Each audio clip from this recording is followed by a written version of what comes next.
건강은 깨진 유리병과 같이 한 번 잃으면 다시 회복하기 힘듭니다. 미리 예방하는 것이 가장 적은 노력으로 적은 시간, 적은 돈을 들이는 가장 현명한 방법입니다. 어느 날 아침에 일어났을 때 몸이 천근만근 무겁고 아무 생각도 하기 싫은 무기력함을 느껴보신 적이 있으신가요? 시간이 지나면 괜찮아지겠거니 하면서 출근 준비를 하고 회사에 가도 멍하니 기계처럼 주어진 일을 반복하면서 시간은 그렇게 흘러 지나가죠. 퇴근 후 집으로 돌아오면 극도의 피곤함과 스트레스를 해소하기 위해 한 잔의 맥주와 함께 맛있는 음식을 먹으며 기운을 차리며 스스로를 위로합니다. 그러고는 똑같은 다음날이 반복되죠. 우리의 몸은 우리가 먹는 것으로 이루어질 수밖에 없습니다. 무엇을, 어떻게, 어떤 방식으로 먹는지는 육체적으로나 정신적으로 직접적인 영향을 미치는 가장 강력한 요소입니다. 존 아덴의 브레인 바이블을 통해 왜 저자가 정신건강과 뇌과학의 전문가임에도 불구하고 식습관과 음식에 대해 그렇게 강조했는지 저와 함께 오늘 알아보도록 하겠습니다. 그냥 기운이 없어요. 진료 접수를 위해 처음 마주한 자리에서 스캇은 이렇게 말했다. 그는 50대 후반의 남자로 안정적인 직장에 다니고 아내와 자식들과의 관계도 아주 좋았다. 다른 병원에서의 기록을 살펴보면 테스토스테론 수치와 혈액 검사로 다른 여러 가지 지표에 대해서도 양호한 편이었다. 스캇이 털어놓는 증상을 들어보니 경미한 우울증이 의심됐다. 상태가 좀 나아졌으면 좋겠어요, 선생님. 전 정말인지 제 삶이 이대로 끝나는 것을 원치 않아요. 아무 기력도 없고 때로는 알츠하이머병 초기가 아닌가 하는 의심까지 들어요. 아내나 아이들도 제가 매우 간단한 것도 쉽게 잊어버리고 툭하면 짜증을 낸다면서 불만이 아주 많아요. 그의 이런저런 이야기를 들어보며 중요한 사실을 발견했다. 한마디로 아주 끔찍하다고 말할 수밖에 없는 그의 식생활이었다. 그는 다이어트를 한다고 아침밥을 전혀 먹지 않고 매일 아침 빈속에 커피 2잔으로 하루를 시작했다. 오전 10시가 되면 머리가 멍해져 별다른 생각을 할 수가 없는 상태가 되며 점심으로는 가까운 햄버거 가게에 운전을 해서 햄버거와 감자튀김을 사오곤 했다. 가까운 거리라도 체력을 비축하기 위해 절대 걷지 않았다. 그리고 오후가 되면 힘을 내기 위해 커피 1-2잔을 마시며 미리 챙겨놓은 초코바 1-2개를 꺼내 먹는다. 퇴근 후 집에 오면 너무 피곤한 나머지 잠깐 눈을 붙이고 육류와 감자로 만든 저녁 식사가 끝나면 스캇은 텔레비전 앞에 놓인 의자에 앉아 맥주 1-2캔을 마시며 꾸벅꾸벅 존다고 했다. 스캇은 자신의 하루 일과를 스스로 말하고는 뭔가 쑥스러웠는지 저는 그냥 약이나 처방받으려고 온 것입니다, 선생님. 나는 스캇에게 설명했다. 약은 적게 먹을수록 좋은 겁니다. 게다가 환자분의 경우 약으로 해결할 수 있는 부분이 전혀 없어요. 식생활의 균형만 찾으면 뇌에 필요한 화학물질들이 가득 생산될 것이고 그럼 더 또렷하게 생각하고 긍정적인 기분으로 안정적인 생활을 하고 원할 때 침착한 마음을 유지하고 낮 시간에 에너지도 생길 테니까요. 그러자 스캇은 저기요 의사선생님, 전 단기간에 큰 효과를 볼 수 있는 해결책이 당장 필요합니다. 건강관리에 온통 신경 쓰라는 그런 제안을 듣고 효과가 발휘되는데 기다릴 시간이 없어요. 나는 스캇에게 설명했다. 뇌에 기회를 한번 줘보세요. 며칠이면 엄청난 변화가 느껴지실 겁니다. 곰곰이 생각하던 스캇은 나의 제안을 승낙하였고 우리는 일주일 뒤에 다시 보기로 했다. 잘 먹는다는 건 단순히 배를 채우는 것만을 의미하지 않습니다. 우리가 매일 먹는 음식은 우리 몸을 구성하는 기본 재료가 되고 에너지를 공급하며 전반적인 건강 상태를 좌우합니다. 또한 우리가 무엇을 먹는지에 따라 우리의 뇌는 맑아지고 올바르고 창의적인 생각을 할 수 있게 되며 기분이 안정되고 더 긍정적인 에너지를 느낄 수 있습니다. 누구나 다 각자 처한 업무나 학업, 모든 일에 있어서 더 많은 능률을 올리고 효과적으로 시간을 사용하고 싶으실 겁니다. 하지만 조금 지나면 순간 집중력이 흐려지고 머리가 뿌얘지며 다른 잡생각이 계속 침투하죠. 그래서 독서실에 간다거나 타이머를 설정해 휴식과 업무를 구분한다거나 하는 여러 가지 외부적인 환경을 조성해 최대한 능률을 올리려고 많은 시도들을 해보셨을 겁니다. 하지만 근본적으로 식습관과 먹는 것을 신경 쓰지 않는다면 결국 밑 빠진 독에 물 붓기와 같은 상황이 발생할 겁니다. 아무리 실력이 뛰어난 요리사가 요리를 한다고 해도 주어진 식재료가 좋지 않으면 훌륭한 요리를 계속 만들 수 없는 것처럼 말이죠. 사실 우리 대부분의 사람들은 무엇이 중요하고 도움이 되는지 이미 알고 있는 경우가 많습니다. 잘 먹고 잘 자고 꾸준히 운동하며 열심히 일하고 원만한 대인관계를 유지하는 것을 모르는 사람이 없을 테니 말이죠. 여기서 중요한 것은 세부적인 내용들을 좀 더 이해하고 그 필요성을 몸소 느끼며 꾸준히 실천할 수 있는 원동력을 갖는 것입니다. 자, 그럼 올바르고 균형 잡힌 식생활에 대해 뇌 과학적인 측면과 함께 살펴보도록 하겠습니다. 그 첫 번째로는 바로 아침 식사입니다. 아침 식사는 뇌의 기능을 최적화하는데 매우 중요합니다. 생각해보세요. 아침 식사는 하루 중에서 음식을 먹지 않고 가장 긴 시간을 보낸 다음에 먹는 첫 식사입니다. 특히 뇌는 하루 활동을 시작하기 위해 포도당을 주요 에너지원으로 사용하기 때문에 아침에 적절한 영양을 공급해주지 않으면 집중력과 기억력, 문제 해결 능력이 저하될 수밖에 없습니다. 따라서 아침 식사는 하루 종일 부과되는 일들을 뇌가 성공적으로 처리할 수 있도록 그 시작을 열어줍니다. 아침 식사를 하지 않으면 스트레스가 더 강하게 느껴지는데 이는 스트레스 호르몬인 코르티솔이 증가하기 때문에 발생하는 현상입니다. 이 호르몬 수치가 높아지면서 하루 종일 팽팽한 긴장감이 들고 불안한 마음으로 지내게 되는 것이죠. 아침 식사로는 단백질, 복합 탄수화물과 과일, 채소가 포함된 영양가 높은 식품들을 섭취하는 것이 가장 좋습니다. 하지만 현실적으로 바쁜 아침 시간에 많은 시간을 투자하기는 힘들 수 있습니다. 따라서 5분이면 간단하게 만들어 먹을 수 있는 아침 식사 몇 가지를 제시해 보도록 하겠습니다. 아침에 5분만 덜 자고 5분만 빨리 움직여서 아침 식사에 투자한다면 여러분의 하루를 바꾸는 정말 큰 원동력이 될 거라고 확신합니다. 몇 가지 균형 잡힌 아침 식사로는 견과류를 약간 추가한 오트밀과 블루베리, 견과류와 과일을 곁든 그릭 요거트, 시금치와 바나나, 베리류, 아몬드 등 두유와 함께 갈은 스무디, 계란과 아보카도를 얹은 토스트, 삶은 계란과 바나나 혹은 사과 한 개가 있습니다.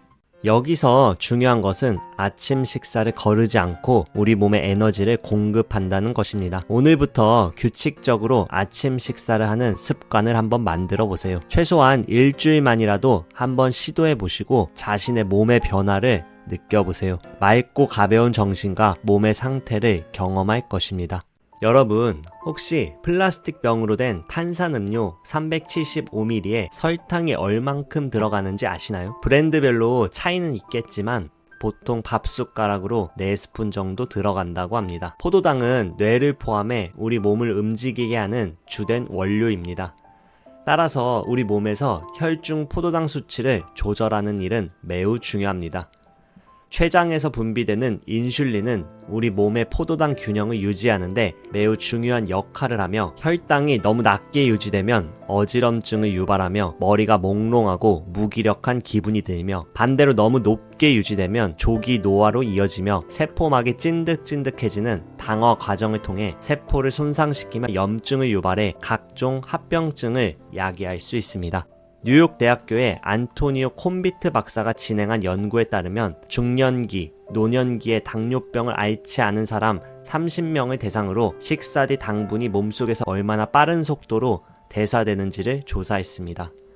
콤비트 박사는 MRI 뇌 영상을 통해 피험자의 해막 크기를 확인했는데 당분 대사가 느리게 진행되는 사람일수록 기억력이 나쁘고 해마의 크기도 더 작은 것으로 나타났습니다. 또한 저자는 이렇게 말합니다.